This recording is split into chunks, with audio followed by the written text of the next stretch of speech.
Hi, this is Brian, and welcome.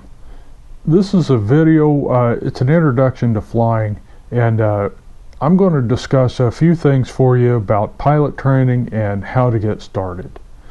There's a lot of information here as we walk through about what it takes to become a pilot and the types of training available and the different pilot privileges and limitations that come along with being a private pilot. At the end of this, you should have a good idea what it takes to become a pilot, the different aviation opportunities that this career field will open up for you, as well as outline the next steps that you need to take to embark on this career path. Okay, pilot training, and what is flying all about anyways?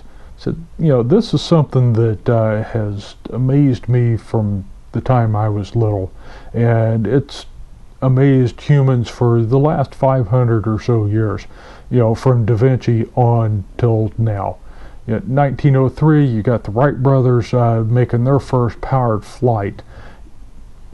That lasted 12 seconds, covered 120 feet. To put that in perspective, the wingspan of a 747-200 is only 196 feet. So the first Wright brothers flight was less than the wingspan of some of the aircraft you see flying around today.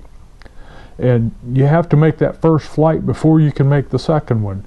And there's been many milestones since then, from Charles Lindbergh crossing the Atlantic to Amelia Earhart being the first woman to do the same thing.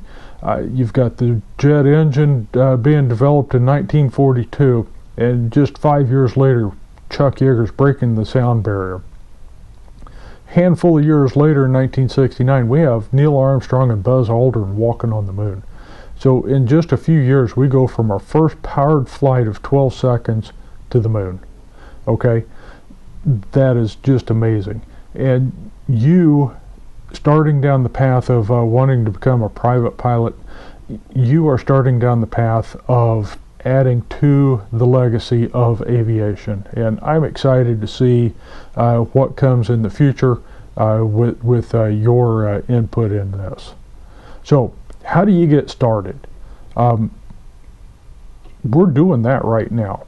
Okay, we're going through the process, and I'll answer common questions along the way as to how to become a pilot, what it takes to do that. And I'll give you some valuable information in this introductory video to help you make the decision of what do you want to do. Let's first start with, how do we do it? Who makes the rules that govern the process for learning to fly? And we have, of course, the government has a organization that does this called the Federal Aviation Administration, or the FAA. And just keep in mind, there's a zillion acronyms that'll get thrown at you. I'll try to define them all as we go.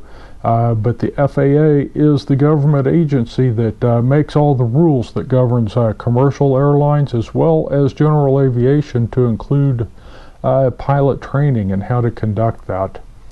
These regulations are contained in the Federal Aviation Regulations, or the FARs, another acronym that you'll become familiar with. The requirements for pilot training are contained in the FARs, specifically Part 61. Part 61 covers the certification of pilots, flight instructors, as well as ground instructors, which is what we're doing here.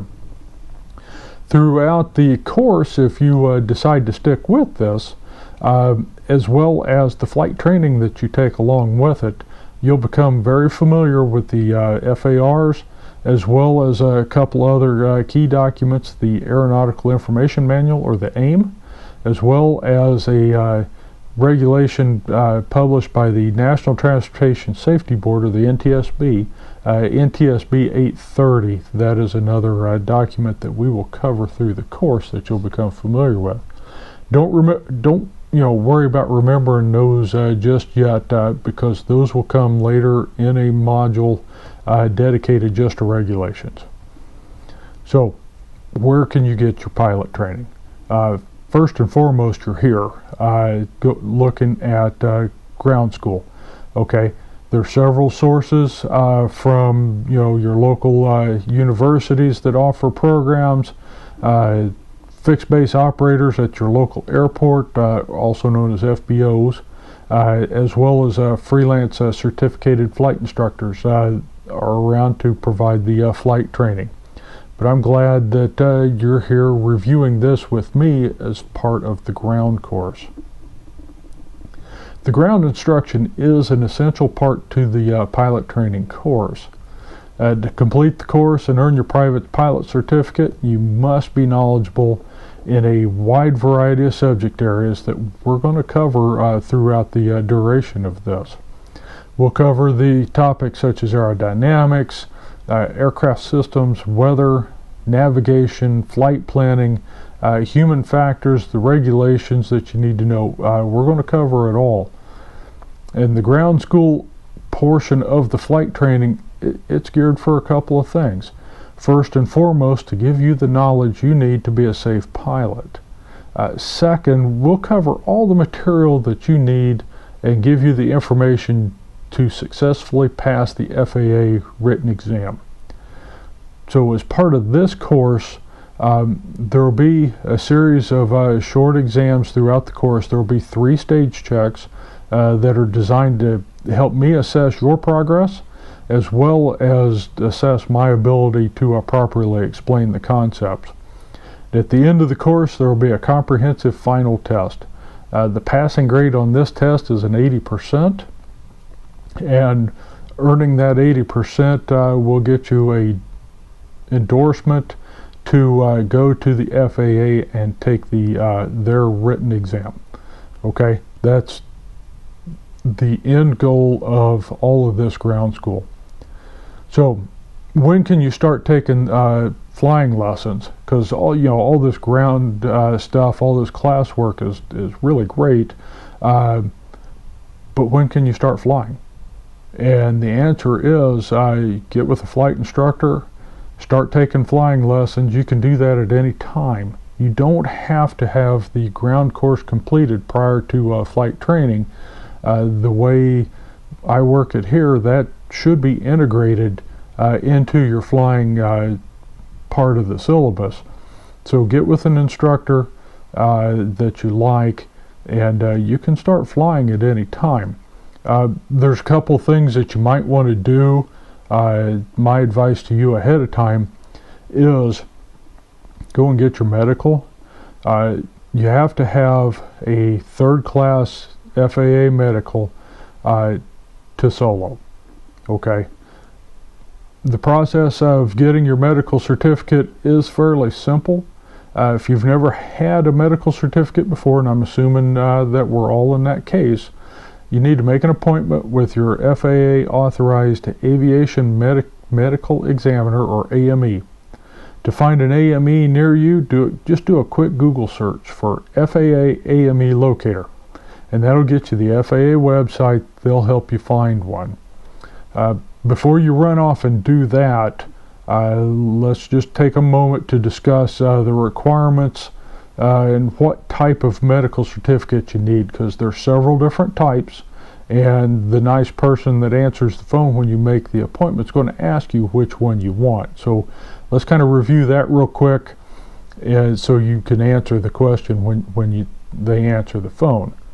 So bottom line is, and I'm assuming that you're new to the aviation thing, you need to get a Class 3 medical. Okay, so let me take a few minutes. We'll explain the different types and why the Class 3 is for you, but bottom line up front, get a Class 3. You've got a Class 1, Class 2, Class 3. The FAA makes it easy. The Class 1, that's what your airline captains have up front in your commercial airliners. Your airline transport pilots have a Class 1. Class 2 are other commercial pilots, such as your crop dusters, the guys flying your aerial sightseeing tours, and those types of commercial for-hire applications are Class 2. Both of these cost a little more, and they're a little bit of overkill on the requirements for what you need for a private pilot certificate. So the Class 3 is what you need to get. Each one has certain time limits, and they vary by class of physical as well as your age when you get it. We'll dig into that more in depth when we cover the FARs later in a later lesson, but for now, just realize you need a Class 3 to get started. So it's probably a good idea to go get the Class 3 now, so if there's an issue, you can get that resolved and you're not wasting a whole lot of money on flying lessons that you're not able to use, and that would suck. So go get your Class 3 and then find you a flight instructor. So what else do you need to be a private pilot? So as with anything good, there's requirements that need to be met to get your private pilot certificate. Get your medical, that's a big deal, but hey, there's more to it. There's an age restriction. To get your private certificate, you need to be at least 17. Now, if you're younger than that, don't despair yet, because you can solo at 16 years old, and you can take lessons prior to that. Just keep in mind, you cannot solo until you're 16. You cannot get your license, your certificate, until you're 17. So, those are the two age restrictions that you need to keep in mind. And there's a couple of the FARs, the regulations that govern flight training and certification of pilots. You need to research and look specifically at Part 61.107 and Part 61.109. Okay, these parts of the regulation stipulate that you must receive and document specific flight instruction, and it outlines what they are. We'll kind of take a peek at those here real quick.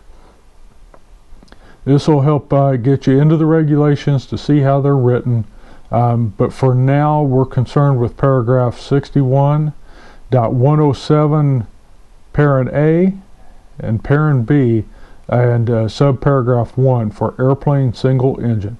So it's kind of legalese, but do a quick Google search for that, and it'll pull it up and you can kind of follow along. So if you want, hit pause here real quick and pull that up, and when you're ready, hit resume.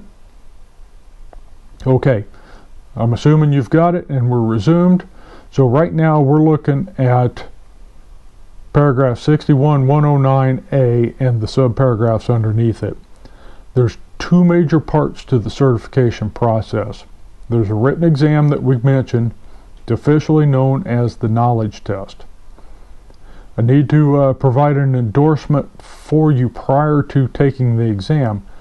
The minimum passing score on the FAA written exam is 70%, and that is valid for 24 months. So to relate this to when you get your driver's license, you have to go take the written exam, and if you didn't do a driver's ed type school, you have to go drive with somebody and prove that you can do it, right? So this is the written part of that, and then later on, once you've completed all the flight training, there's a practical exam.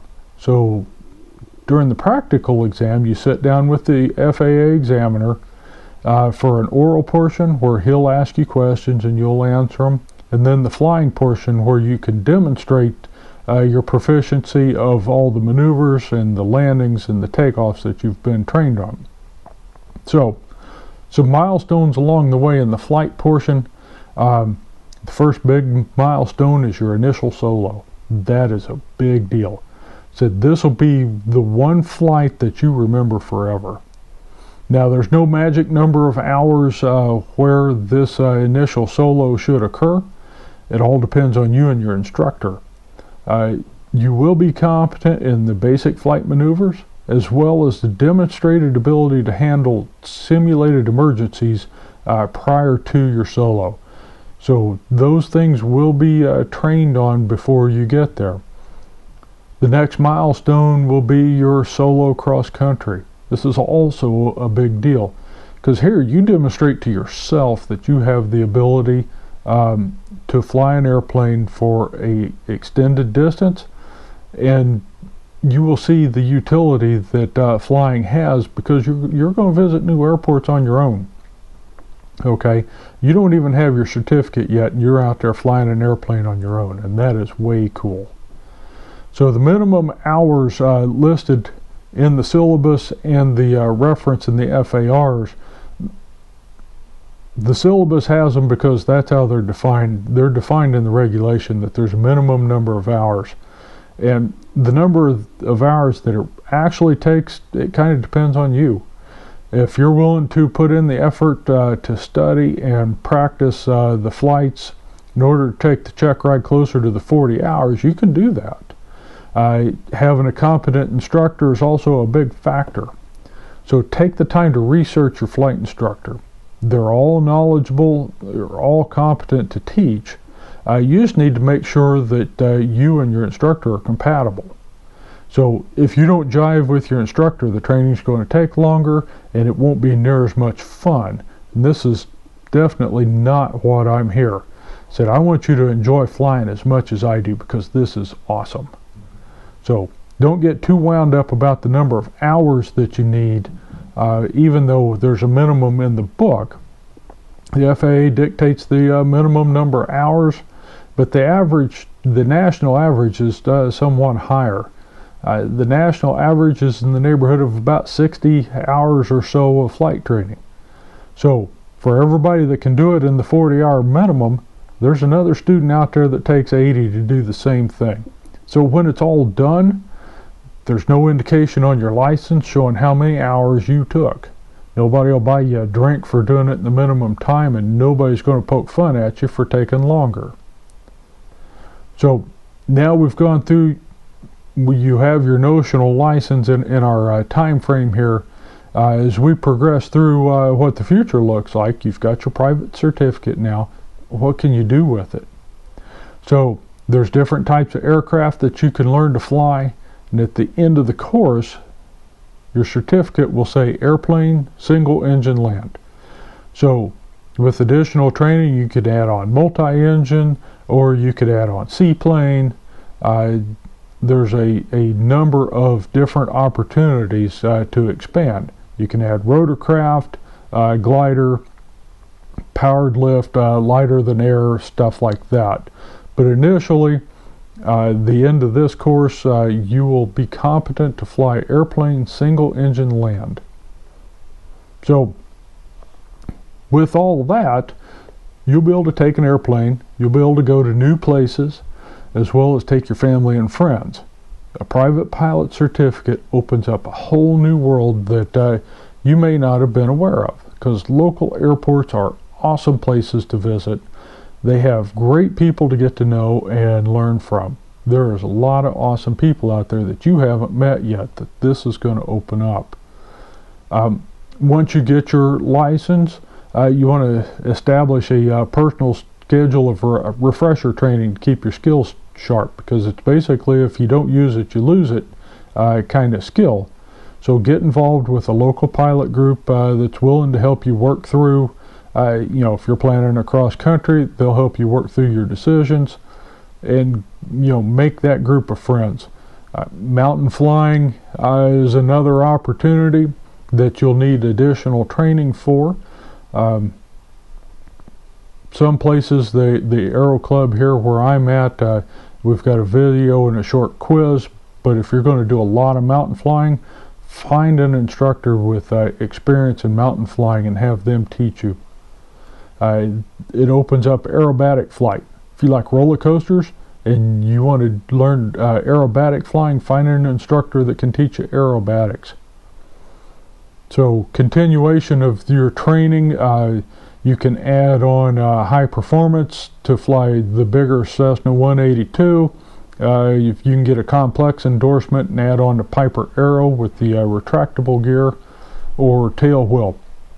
There's a lot of different things that you can do with this, okay? And along the way, there's a number of aviation organizations out there that are advocates for you. They will help you with the learning, they will help you with the legal, any aspect that you need, from A couple of the biggest ones are Aircraft Owners and Pilots Association, AOPA, and the Experimental Aircraft Association, or EAA. Those are a couple of the big organizations that are out there to help you. So once you get your private certificate and you're traveling around and you're finding the utility of it, you can continue on in your training and get your commercial pilot certificate. So depending on what your goals are, that could be a logical step for you. If you're looking to teach someday, this will be a requirement before becoming a certificated flight instructor. And that, to me, is one of the coolest jobs ever from my point of view. You get to work around airplanes, you get to meet a lot of like-minded people, and you get to transfer your passion for aviation onto the next generation. And honestly, how cool is that? So if you want to progress on and go work for the airlines, go get your ATP, your Airline Transport Pilot Certificate. These are the guys sitting in the front cockpit of your commercial airliner that address you, on the PA as you're getting ready to take off. If your goal is the airlines, that's the level that you need to strive for. And there are a lot of different aviation careers out there that you can jump into. So this is just the introductory lesson. We discussed a lot of things, and I hope you have an understanding of what flying and aviation is all about now. My goal here is to help you become the best and safest pilot you can be. And at the end of the day, I hope you have a better understanding and an appreciation for what it takes to become a private pilot. The training and the requirements that need to be met along the way, as well as how to parlay that into a useful skill. There's a great utility in aviation, and many people have a great love for this field. I hope you're still one of them after watching this video, and I'm looking forward to working with you and helping you achieve your goal of slipping the surly bonds of Earth. If you want to continue with the ground school here, please drop me a line through my Facebook page. I've put a link in the description below. And also be sure to hit the subscribe button. I'll be publishing other tips and tricks available for everyone. So even if you don't continue with the ground school, come back for the tips and tricks. And by subscribing, you'll be kept in the loop on the latest and greatest coming out of this channel. And again, thank you for your time, and look forward to working with you as we go through the ground school together.